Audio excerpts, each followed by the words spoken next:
The morning sun cast long shadows across the sprawling Texas ranch as 19-year-old Isabela Martinez clutched her worn suitcase, her knuckles white against the leather handle. She had never imagined that her innocence would become currency for an ancestral debt she knew nothing about. The dust kicked up by the black SUVs created a haze around the ranch house she had called home for 19 years. But now, it felt as foreign as the men in expensive suits who had come to collect. "Papa, please," she whispered, her voice barely audible above the rumble of engines. "I don't understand what's happening." Her father, Miguel Martinez, couldn't meet her eyes. His weathered hands shook as he signed papers that seemed to seal more than just a business transaction. The family's cattle ranch in West Texas had been struggling for years, but Isabela never knew the true extent of their desperation until this moment. "Misha," he said, his voice breaking, "there are debts that go back generations. Things I should have told you, but I thought I could fix it without—" His words were cut short by the approach of a tall man in an impeccably tailored charcoal suit. The stranger's presence commanded immediate attention. Even the ranch hands, who had worked the land for decades, stepped back instinctively.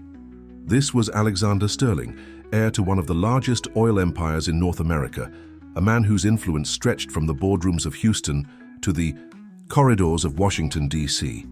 His dark eyes surveyed the modest ranch with the calculating gaze of someone who had never been denied anything he wanted. "Mr. Martinez," Alexander's voice was smooth, but carried an undertone of steel. "The agreement is clear. The debt your grandfather incurred when he fled Mexico has remained unpaid for 60 years. My family provided sanctuary, resources, and opportunity. Now it's time to settle accounts." Isabela's mind reeled. Her grandfather's stories of coming to America had always seemed like romantic tales of adventure and new beginnings. She never knew about any debt, any agreement that would bind future generations. Alexander's gaze shifted to Isabela, taking in her simple sundress and the defiant tilt of her chin despite the fear in her eyes. "Miss Martinez will accompany me to Dallas. The terms are non-negotiable." "What terms?" Isabela stepped forward, surprising everyone, including herself, with the strength in her voice. "I'm 19 years old. I have rights. You can't just—" "Can't what?" Alexander's eyebrow arched slightly, a gesture that somehow made him appear both amused and dangerous. "Your father signed the papers. The debt is transferring according to the original contract. You have two choices: come willingly or the ranch. Gets foreclosed today and your family loses everything they've worked for." The weight of the decision crushed down on Isabela's shoulders. She looked around at the only home she'd ever known, the stable where she'd learned to ride, the oak tree where her grandmother had taught her to read, the fields where she'd dreamed of her future. All of it hung in the balance. Miguel Martinez finally found his voice. "Alexander, please, she's just a girl. Surely there's another way." "There is no other way," Alexander cut him off. "The Sterling family has shown remarkable patience. My grandfather could have collected this debt decades ago. My father chose to wait. But I am not as patient as my predecessors." Isabela felt the eyes of her family on her, her younger brother, Carlos, barely 16, her mother Maria, whose tears fell silently onto the porch steps. The ranch employed 12 families. If it was foreclosed, an entire community would suffer. "How long?" she asked, her voice steady despite the storm raging inside her. "Excuse me? How long would I need to fulfill this obligation?" Alexander studied her carefully, as if seeing her for the first time. There was something in her question that seemed to intrigue him. 3 months, he said finally, "after which the debt will be considered settled and you'll be free to return to your life." 3 months. 90 days. Isabela had been planning. To start college in the fall, had been accepted to the University of Texas with dreams of becoming a veterinarian. Now those dreams seemed as distant as the mountains on the horizon. "And my family? The ranch will remain untouched during those 3 months. If you fulfill the agreement, they keep everything. If you don't—" He left the threat hanging in the air like smoke. Isabela closed her eyes, feeling the weight of generations pressing down on her shoulders. When she opened them, her decision was made. I'll go. Isabella, no. Her brother Carlos stepped forward, but she held up her hand. It's done, she said quietly. 3 months. For the family. Alexander nodded, something almost resembling respect flickering in his dark eyes. We leave now. The ride to Dallas passed in a blur of highway and sky. Isabella sat in the back of the luxury sedan, watching Texas spread out beneath them as they flew in Alexander's private helicopter. The Sterling compound appeared gradually on the horizon, a sprawling estate that looked more like a small city than a home. Glass and steel structures rose from perfectly manicured grounds, while oil derricks dotted the distant landscape like mechanical flowers. As they descended, Isabella caught sight of the main house, a massive structure that seemed to blend modern architecture with something almost palatial. Floor-to-ceiling windows reflected the setting sun, creating the illusion that the building was made of liquid gold. "Welcome to Sterling Oaks," Alexander said as they stepped onto the helipad. "This will be your home for the next 3 months." Home. The word felt hollow. This place was beautiful, certainly, but it felt as cold and impersonal as its owner. Isabella followed Alexander through corridors, lined with artwork that probably cost more than her family's entire ranch, past rooms that seemed designed more for display than comfort. "You'll be staying in the East Wing," Alexander explained, his tone businesslike. "You'll have your own suite, access to the grounds and all necessary amenities. Mrs. Hendricks will show you around and explain the household rules." An elderly woman appeared as if summoned, her grey hair pulled back in a perfect bun, her expression kind but reserved. "Miss Martinez," she said with a slight southern accent, "if you'll follow me, I'll get you settled." As they walked, Isabella couldn't help but notice the photographs lining the hallways. Alexander at various business functions, shaking hands with politicians and celebrities, always impeccably dressed, always maintaining that same controlled expression. But there was one photograph that made her pause. Alexander with a woman, both of them younger, both of them smiling genuinely. The woman was beautiful, with auburn hair and warm eyes, and for just a moment, Alexander looked human. "That was Mrs. Sterling," Mrs. Hendricks said quietly, noticing Isabella's gaze. "Mr. Alexander's wife. She passed several years ago." The information hit Isabella unexpectedly. Alexander Sterling, the man who had uprooted her life with such cold efficiency, had loved someone enough to marry them, had lost them. It didn't. They excuse his actions, but it added a layer of complexity she hadn't expected. Her suite was larger than her family's entire house, decorated in soft blues and whites that somehow managed to feel both luxurious and welcoming. Floor-to-ceiling windows offered a view of the estate's gardens, where peacocks roamed freely among fountains and flowering trees. "Dinner is served at 7, Mrs. Hendricks explained. "Mr. Alexander expects punctuality. Your wardrobe has been prepared according to his specifications."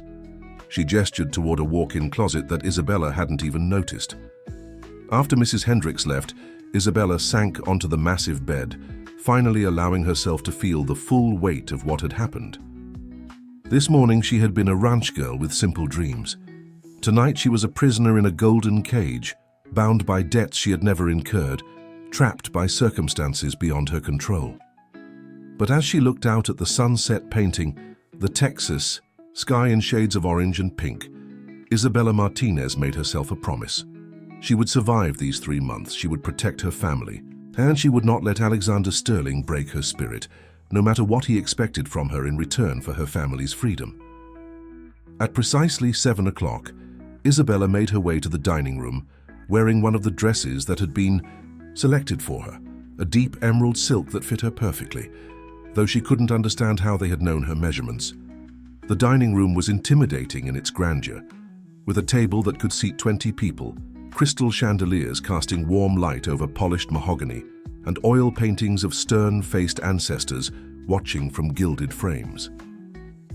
Alexander was already seated at the head of the table, having changed from his business suit into a more casual but still impeccably tailored shirt and slacks. He looked up as she entered, his dark eyes taking in her appearance with an unreadable expression. "You look appropriate," he said, which Isabella supposed was meant to be a compliment, though it felt more like an appraisal. She took the seat that had been set for her, several chairs down from him, the distance making conversation feel both formal and awkward. A team of servers appeared as if by magic, presenting a meal that was far more elaborate than anything Isabella had ever experienced. Multiple courses, wines she couldn't pronounce, and preparation techniques that turned simple ingredients into works of art. "Tell me about your education," Alexander said as they began eating, his tone conversational but with an underlying purpose. "I graduated from high school last month," Isabella replied carefully. "I was planning to attend UT in the fall, studying veterinary medicine." "Were you now?" Something that might have been interest flickered in his eyes.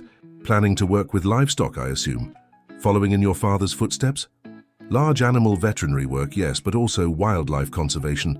Texas has lost so much of its natural habitat to development," and she trailed off, realizing she was probably criticizing the very industry that had made Alexander Sterling wealthy. But instead of taking offense, he seemed genuinely curious. "You have strong opinions about land use, then?"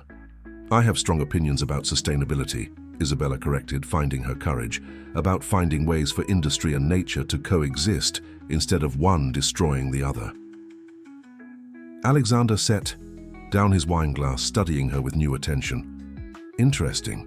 Most people your age don't think beyond their immediate wants and needs.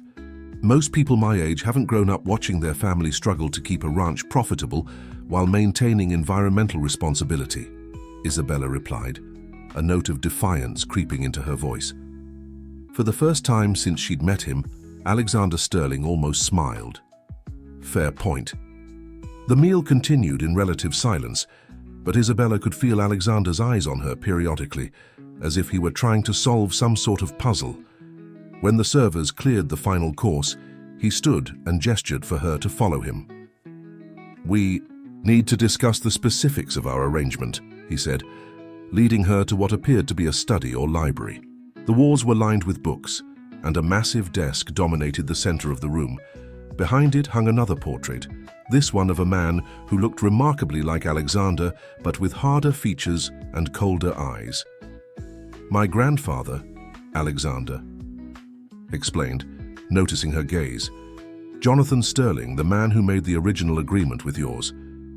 He moved to the desk and withdrew a thick folder. "This contains all the documentation regarding the debt your family owes. Your grandfather, Eduardo Martinez, came to my grandfather in 1963, fleeing Mexico with nothing but his wife and young son, your father. Jonathan Sterling provided them with sanctuary, legal documentation, startup capital for the ranch, and protection from those who might have followed them." Isabella felt a chill as she began to understand the magnitude of what her grandfather had accepted. What was he fleeing from? Political upheaval, land disputes. The specifics aren't important now, but the debt was substantial. Eduardo was supposed to repay it within 20 years. When he passed away, the debt transferred to your father. When your father couldn't pay, it transfers to the next generation. "To me," Isabella said quietly. "To you." Alexander's voice was matter of fact, but there was something else there. Was it regret? "However, I'm not an unreasonable man. I don't want your family's ranch. What I need is something else entirely." He moved around the desk to face her directly. "Miss Martinez, are you familiar with the concept of a political marriage?" Isabella's heart began to race. "What kind of arrangement are we talking about exactly?" "For the next 3 months, you will serve as my fiancée. We will attend social functions together, make public appearances, and present a united front to certain business associates and political figures who need to see me as settled, committed." "Fake engagement," Isabella said, relief and confusion warring in her chest. "Not fake. Legal and binding, at least temporarily. There are contracts to be signed, appearances to be maintained, and certain expectations to be met." Alexander's tone became more businesslike. "In exchange, your family's debt is forgiven. The ranch remains theirs free and clear, and after 3 months the engagement can be quietly dissolved." Isabella stared at him. Why me? You're wealthy, successful. Presumably you could find someone willing to marry you without coercion. Something dark flashed across Alexander's features. My personal life has been complicated. I need someone who won't have ulterior motives, someone who won't try to extend the arrangement beyond its intended scope, someone who will fulfill the contract and then disappear from my life. The brutally honest assessment stung, but Isabella forced herself to focus on the practical aspects. What exactly would be expected of me? Alexander returned to his chair behind the desk, once again putting distance between them. You'll accompany me to business dinners, charity galas and social events. You'll live here in this house and present yourself as my devoted fiancé to anyone who asks. You'll learn proper etiquette, appropriate conversation, and how to navigate high society. And at night, Isabella asked, her voice barely above a whisper. Alexander's gaze met hers, steadily. You'll sleep in your own room, in your own bed, completely undisturbed.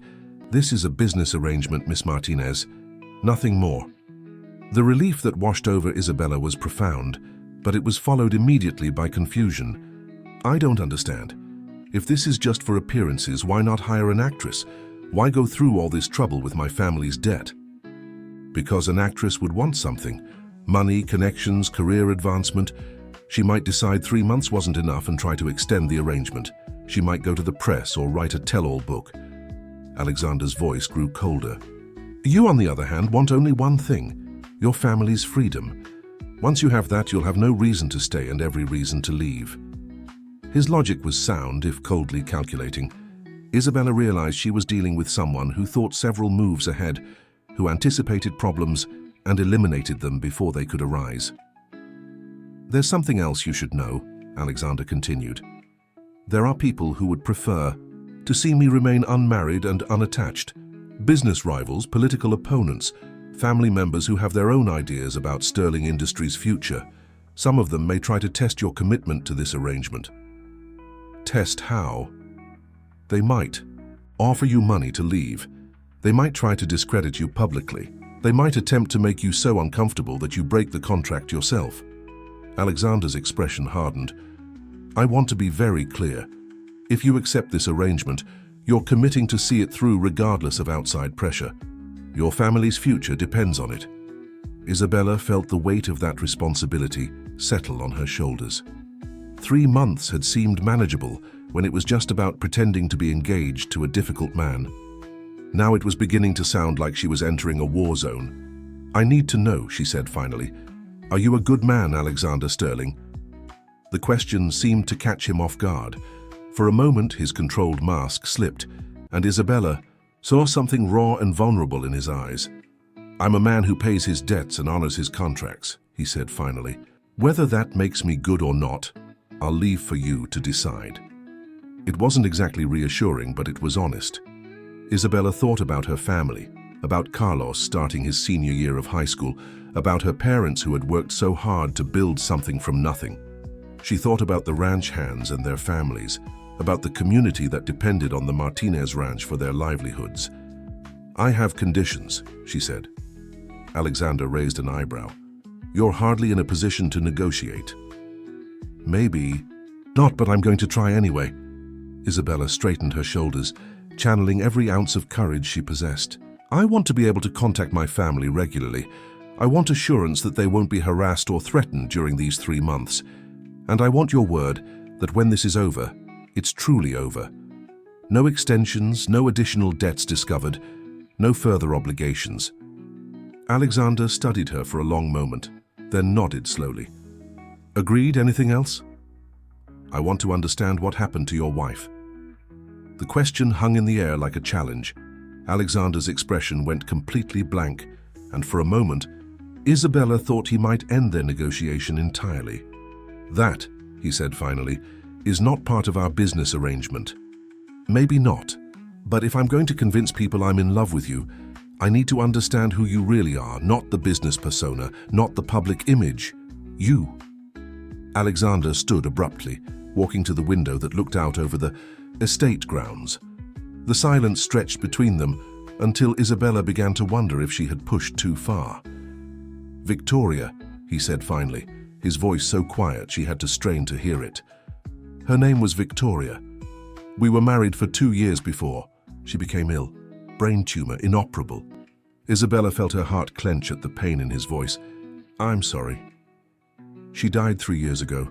Since then, I've found it difficult to maintain the social connections that business requires.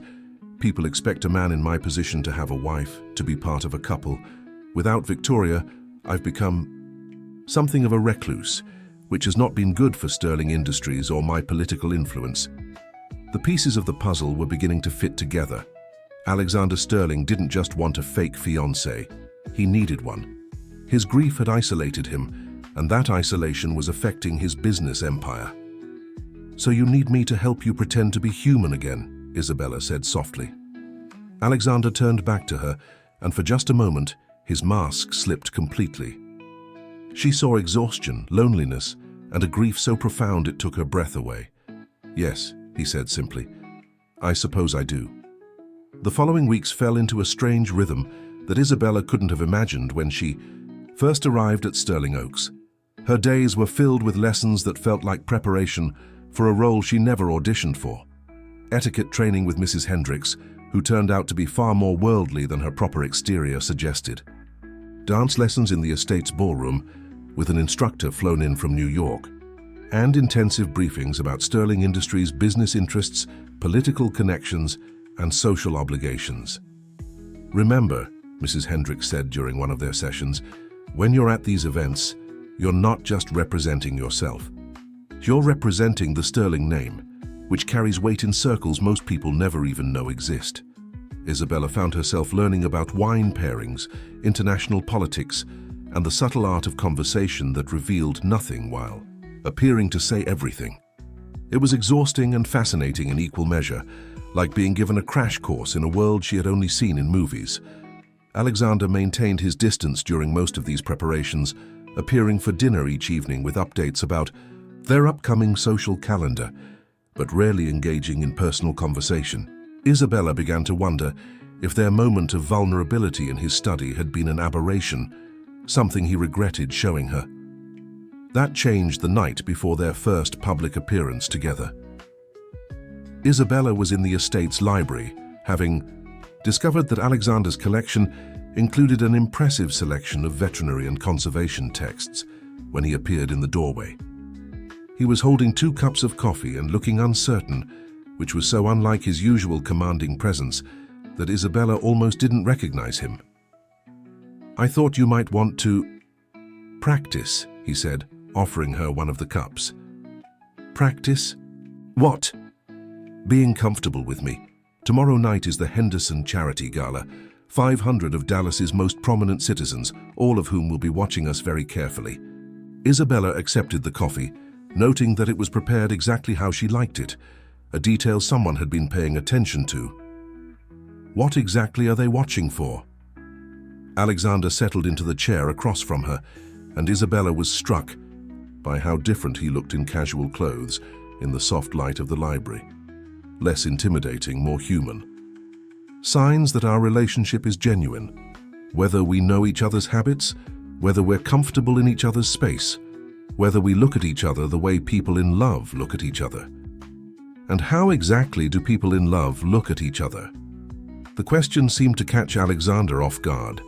He studied Isabella's face for a long moment, and she felt heat rise in her cheeks under his intense scrutiny. "Like the other person is the most interesting thing in the room," he said finally. "Like their presence makes everything else fade into background noise." There was something in his voice that made Isabella's breath catch, a note of longing that suggested he was speaking from memory rather than theory. "Is that how you looked at Victoria?" she asked gently. Alexander's expression grew distant. "Victoria had this laugh," he said quietly. "She would throw her head back and laugh like she didn't care who was watching, and yes, when she laughed like that, everything else disappeared." Isabella felt a pang of something she couldn't quite identify. Sympathy, certainly, but also something that felt uncomfortably like jealousy, which was ridiculous because this was a business arrangement and Alexander Sterling was grieving. the loss of someone he had genuinely loved. "Tell me about her," Isabella found herself saying. Alexander looked surprised by the request. "Why?" "Because if I'm going to help you honor her memory by moving forward with your life, I need to understand what I'm following." For a moment, Isabella thought he would shut down the conversation as he had so many others. Instead, he surprised her by beginning to talk. Victoria was a doctor, pediatric oncology.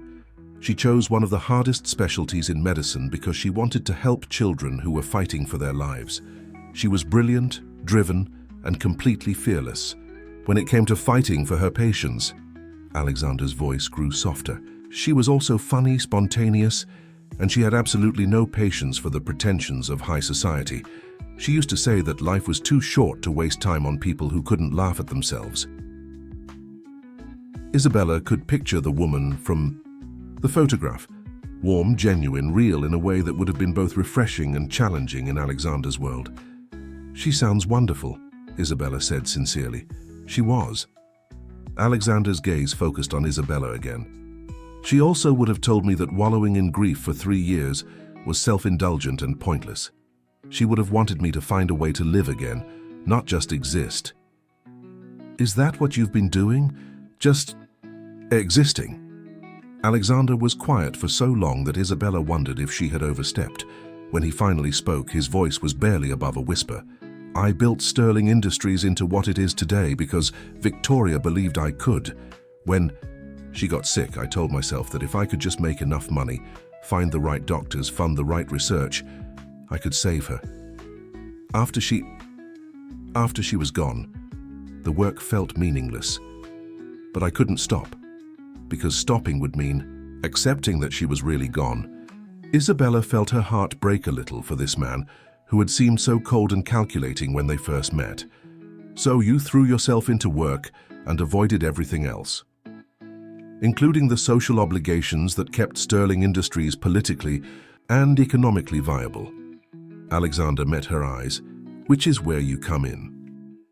They sat in comfortable silence for a while, the weight of their strange situation settling between them. Isabella realized that what had started as a purely transactional arrangement was becoming something more complicated.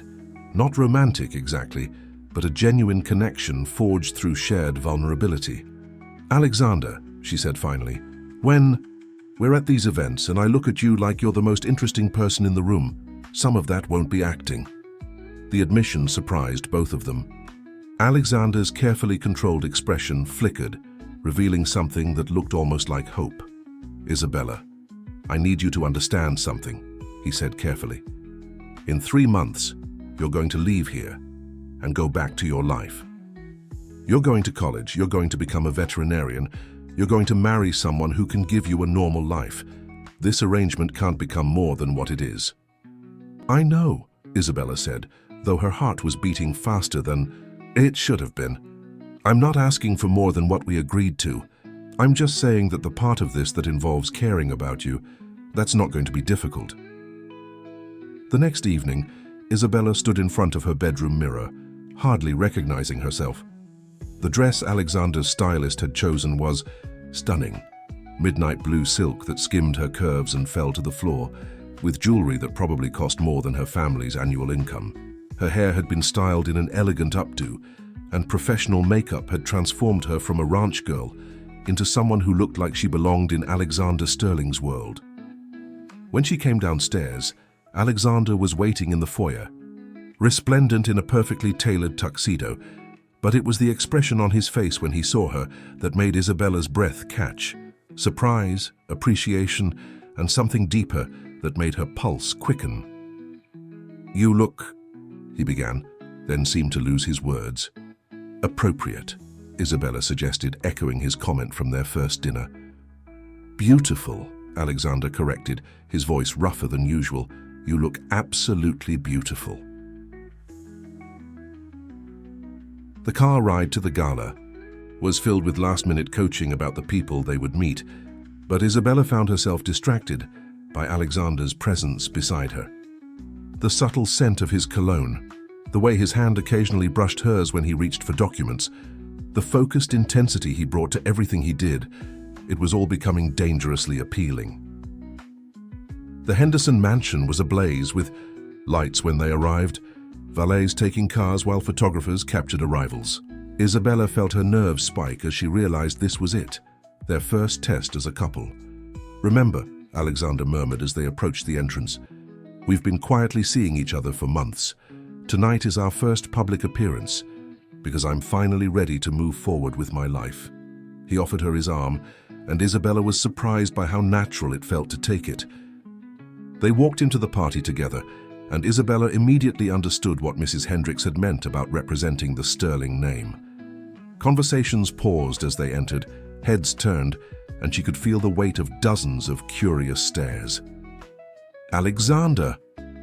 A sophisticated woman in her 50s approached them, her smile sharp with curiosity.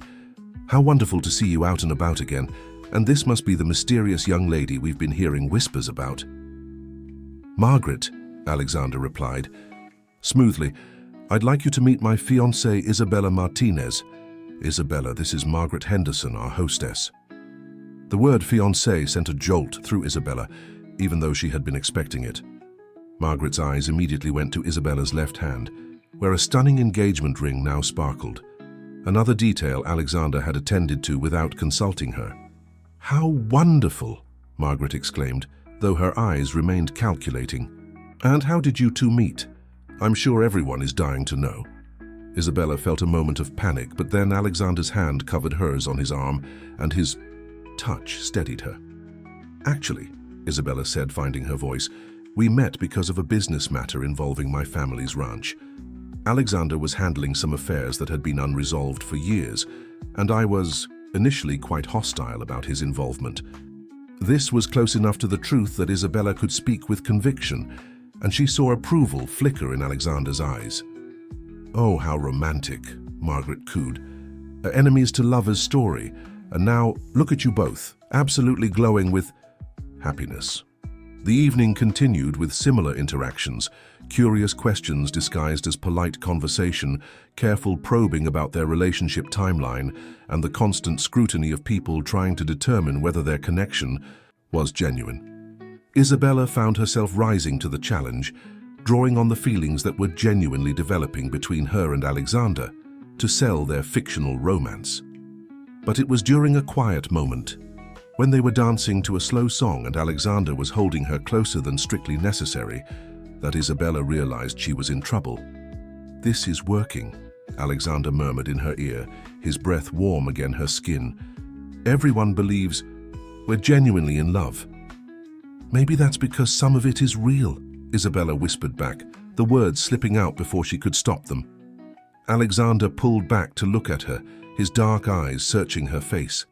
For a moment, the pretense fell away entirely, and Isabella saw something in his expression that made her heart race, desire, confusion, and a longing that matched her own. But then the song ended, and Alexander stepped back, his mask sliding. Into place once again. "We should mingle," he said, his voice carefully neutral. "There are several people I need you to meet." The rest of the evening passed in a blur of introductions and conversations, but Isabella couldn't shake the feeling that something fundamental had shifted between them during that dance. And judging by the way Alexander kept stealing glances at her when he thought she wasn't looking, she wasn't the only one struggling with the boundaries of their arrangement. 2 months into their arrangement, Isabella had settled into a routine that felt almost normal. She attended charity luncheons with Alexander, accompanied him to business dinners where she charmed potential investors with her genuine interest in sustainable development, and slowly began to understand the complex web of relationships that sustained his empire. More importantly, she had begun to see glimpses of the man Alexander had been before grief hardened him into someone who treated love like a business transaction. But it was during a quiet Sunday morning in the estate's garden that their carefully constructed world began to unravel. Isabella was reading veterinary journals by the fountain when she heard raised voices coming from Alexander's study. The windows were open to let in the spring air, and though she hadn't intended to eavesdrop, the mention of her own name made her freeze. "Cannot allow this charade to continue any longer," a woman's voice was saying, sharp with frustration. Alexander, you're making a fool of yourself and dishonoring Victoria's memory. My personal life is not your concern, Evelyn, Alexander replied, his voice tight with controlled anger. Your personal life becomes my concern when it affects Sterling Industries. The board is asking questions, Alexander, about her background, about the sudden engagement, about whether you're mentally stable enough to continue leading this company. Isabella's blood ran cold. She recognized the name Evelyn Sterling, Alexander's sister-in-law, Victoria's older sister, and a significant shareholder in Sterling Industries. A woman who had never approved of Alexander's leadership and had been quietly building alliances to challenge his authority. Are you threatening me, Evelyn? I'm trying to save you from yourself. This girl is obviously using you. She's a nobody from a failing ranch who saw an opportunity to better her circumstances. Do you really think someone like her could genuinely care about someone like you? Isabella's hands clenched around her book. She should leave, should give them privacy, but Evelyn's next words rooted her to the spot. I know about the debt, Alexander. I know why she's really here. The silence that followed was deafening. When Alexander spoke again, his voice was deadly quiet. What exactly do you think you know? I know that her grandfather worked for the Gutierrez cartel in Mexico before he fled to America. I know that your grandfather helped him disappear in exchange for information about cartel operations that were threatening Sterling oil interests. And I know that the debt you're collecting has nothing to do with money and everything to do with ensuring her silence about family secrets that could destroy us all. Isabella felt the world tilt around her. Her grandfather, a cartel member. The debt not about sanctuary and startup capital, but about dangerous secrets. Everything Alexander had told her was a lie. You don't know what you're talking about, Alexander said, but Isabella could hear the strain in his voice. Don't. I've done my research, Alexander. Eduardo Martinez wasn't fleeing political upheaval. He was running from cartel justice after stealing information and money. Your grandfather helped him because that information included details about competitors trying to muscle in on Sterling territory. The debt isn't financial, it's insurance. As long as a Martinez remains under Sterling control, the family keeps quiet about what they know. Isabella's mind raced, trying to process this revelation. Her grandfather, the man she had idolized for his courage in seeking a better life, had been involved with organized crime. The stories of his heroic escape to America were built on lies. And now, Evelyn continued, you've brought her into our home, introduced her to our business associates, made her privy to Sterling family secrets. Do you realize what kind of liability she represents? Isabella isn't a threat, Alexander said firmly. She doesn't know anything about the original arrangement. Yet. But she's not stupid, Alexander. She's been asking questions, getting closer to you. What happens when she realizes you've been lying to her from the beginning? What happens when she discovers that her beloved grandfather was a criminal who sold information to save his own skin? Isabella heard footsteps pacing across the study floor. When Alexander spoke again, his voice was heavy with exhaustion. What do you want, Evelyn? I want you to end this farce. Send her back to her family. The 3 months are almost up anyway. Fulfill your obligation and let her go before she learns too much. And if I refuse, then I'll have no choice but to call an emergency board meeting to discuss your fitness to lead this company. I have enough votes to force a psychiatric evaluation, Alexander. Your grief-driven isolation, this sudden, inappropriate relationship with a much younger woman from a criminal family. It paints a picture of a man who's lost his judgment. The threat hung in the air like a blade. Isabella realized she was holding her breath, waiting for Alexander's response. You would do that. Destroy Sterling Industries to satisfy your own ambitions? I would do that to save Sterling Industries from your self-destructive impulses. Victoria wouldn't want this for you, Alexander. She wouldn't want you to ruin everything you built together. For a girl who's been manipulating you from the moment she arrived. Isabella had heard enough. She stood on shaking legs, her mind reeling from the revelations. Everything she thought she knew about her family, about Alexander, about their arrangement, all of it was built on lies. She needed to confront him, needed to understand what was real and what was manipulation. But as she moved toward the house, she was intercepted by Mrs. Hendricks, whose usually kind expression was filled with concern. Miss Isabella, you look upset. Is everything all right?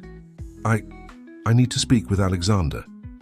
I'm afraid he's in an important meeting right now. Perhaps you could... It's about my grandfather, Isabella said quietly. About the real reason I'm here. Mrs. Hendricks' expression shifted, becoming guarded. What do you think you know, dear? The question confirmed Isabella's worst fears. Mrs. Hendricks knew the truth too. How many people were complicit in this deception? I know enough, Isabella said, moving past the older woman toward the study. She didn't knock. She simply opened the door and walked in, interrupting Alexander and Evelyn mid-conversation. Both turned to look at her, and the guilt on Alexander's face told her everything she needed to know. How much of it was lies? She asked quietly. Alexander's composure cracked. Isabella, you shouldn't... How much? She repeated, her voice stronger now. The debt? My grandfather's story? The reason you need me here? Evelyn stood, smoothing her perfectly tailored suit. Well, this is awkward. Alexander, I'll leave you to handle your domestic crisis. But my offer stands. End this now or face the consequences. After Evelyn left, the silence stretched between Isabella and Alexander like a chasm. Finally, he sank into his chair, looking older than she had ever seen him. Sit down, he said quietly. Please, let me explain. Start with my grandfather. Alexander rubbed his temples. Eduardo Martinez worked as an accountant for various businesses in Mexico, including some that weren't entirely legitimate. When territorial disputes broke out in the 1960s, he found himself caught between rival factions. He took information, financial records, operational details, and used it to bargain for safe passage to America. So he was a criminal. He was a man trying to protect his family. My grandfather saw an opportunity to gain intelligence about operations that were affecting sterling interests in Mexico. He provided Eduardo with new identities, legal documentation, and the resources to start over in exchange for that information. Isabella felt sick. And the debt? There was no debt, not in the traditional sense. But there was an understanding, an agreement that the Martinez family would maintain silence about their knowledge of sterling business operations. As long as they remained quiet and unobtrusive, they would be protected. So when my father couldn't pay the ranch's actual debts, you saw an opportunity to, what? Renew the contract with the next generation. Alexander's silence was answer enough. And the engagement. The 3 months, none of it was about needing a fiancé for business purposes. No, Alexander said quietly, that part was real. I do need to re-establish my social connections, and having you here has helped with that. But the primary reason was to ensure your continued silence about family history. Isabella felt betrayed in a way that went beyond the lies themselves.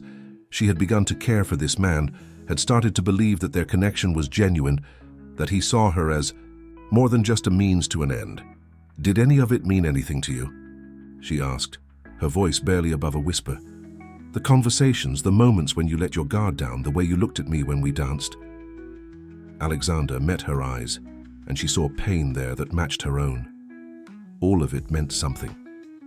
To me, more than it should have, but not enough to tell me the truth. I couldn't. Isabella, you have to understand. There are things about Sterling Industries, about my family's history, that could destroy us if they became public. I couldn't risk... You couldn't risk trusting me. Isabella stood, her decision crystallizing. After everything we've shared, after I've proven that I care about you, you still couldn't trust me with the truth.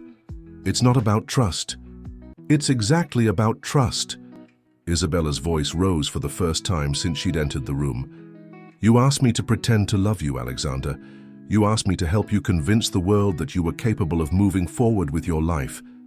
But you never actually moved forward yourself. You're still hiding, still protecting, still so afraid of being vulnerable that you'd rather manipulate someone than trust them. Alexander stood as well, reaching toward her. Isabella, please. What we have, it doesn't have to end. Yes, it does. Isabella stepped back, putting distance between them. Because I can't be with someone who sees me as a liability to be managed rather than a person to be trusted. And you can't be with someone who knows the truth about who you really are. She turned to leave, but Alexander's voice stopped her. If you tell anyone about what you've learned, Isabella turned back, and the look on her face made Alexander step back. Are you threatening me now too? No, Isabella, I'm sorry. I didn't mean... Yes, you did. Because at the end of the day, that's all I am to you. A potential threat to be controlled. Isabella's voice was steady now, filled with a sadness that was more devastating than anger. Goodbye, Alexander. I'll be gone by tonight. She made Kate halfway to the door before Alexander's voice stopped her again. I love you. The words hung in the air between them, raw and desperate. Isabella closed her eyes, feeling them hit her like a physical blow. I know, she said without turning around, but love isn't enough when there's no trust. And there never will be trust between us, will there? Because even now, even after I know the truth, you're calculating what I might do with that knowledge, instead of trusting that I would never hurt you. She left him standing in his study, surrounded by the artifacts of his carefully controlled life, and went to pack her belongings. But as Isabella was folding her clothes into her old suitcase, she heard commotion outside, raised voices, car doors slamming, the sound of multiple vehicles arriving at once. She went to her window and saw a convoy of black SUVs surrounding the estate, men in business suits emerging and walking purposefully toward the house. Mrs. Hendricks appeared. In her doorway, her face pale with worry. Miss Isabella, we need to get you somewhere safe now. What's happening? Evelyn Sterling has called an emergency board meeting. She's brought security and her own legal team. She's trying to have Alexander declared mentally incompetent and removed from leadership of Sterling Industries. Isabella felt her heart stop. Can she do that? With enough board support, yes. And she's been building that support for months, waiting for the right moment. Mrs. Hendricks grabbed Isabella's arm. There's something else. She's brought investigators who've been digging into your family's background. They know about your grandfather's real history, and they're planning to use it to discredit Alexander's judgment. Isabella's mind raced. Evelyn wasn't just trying to remove Alexander from power, she was planning to destroy him completely, using Isabella's own family history as ammunition. Where is Alexander now? In the main conference room facing the board. Miss Isabella, you need to leave before... No. Isabella's voice was firm. No, I'm not running. She thought about the man she had come to know over the past 2 months. Not the cold, calculating businessman who had first brought her here, but the grieving widower who was trying to find his way back to life. The man who had trusted her with his vulnerabilities, who had begun to smile again because of her presence. He had lied to her, yes. He had manipulated her, had seen her as a problem to be solved rather than a person to be loved. But he had also shown her glimpses of who he could be when he wasn't afraid. Generous, passionate, capable of deep love and profound loyalty. And now, Evelyn Sterling was trying to destroy him, using Isabella's own family as a weapon. Mrs. Hendricks, Isabella said, her voice steady with new resolve, I need you to help me get to that conference room. Miss Isabella, you don't understand the danger. I understand perfectly. Alexander Sterling may not trust me, but I'm going to show him what trust looks like. Isabella Martinez had spent 2 months learning to navigate high society, to speak the language of power and influence. Now she was going to put those lessons to the ultimate test, not to save herself, but to save the man she loved, even if he could never truly love her back. As she walked through the corridors of Sterling Oaks toward the conference room where Alexander's future was being decided, Isabella realized that this was her choice to make. She could walk away, protect herself and her family from further entanglement in Sterling family secrets, or she could fight for the man who had shown her a world of possibility, even if that world could never truly be hers. The choice, for the first time since this all began, was entirely hers, and Isabella Martinez knew exactly what she was going to do. End of story. Dear listeners, we hope the story of Isabella and Alexander has moved you as much as it moved us while crafting this tale of love, trust, and redemption. This complex journey of two souls finding each other amidst family secrets and corporate intrigue reminds us that sometimes the greatest courage is found in choosing love over safety, truth over comfort. If this story touched your heart, we invite you to subscribe to our channel for more captivating tales that explore the depths of human emotion and the power of authentic connection. Like this video to help us reach more people who appreciate stories of transformation and hope. And please share your thoughts in the comments. Did Isabella make the right choice? What do you think happened when she entered that conference room? Your engagement helps us create more content that resonates with audiences seeking meaningful storytelling. Every day, we bring you unique narratives that celebrate the complexity of love, family, and personal growth. Don't miss our upcoming stories. Hit the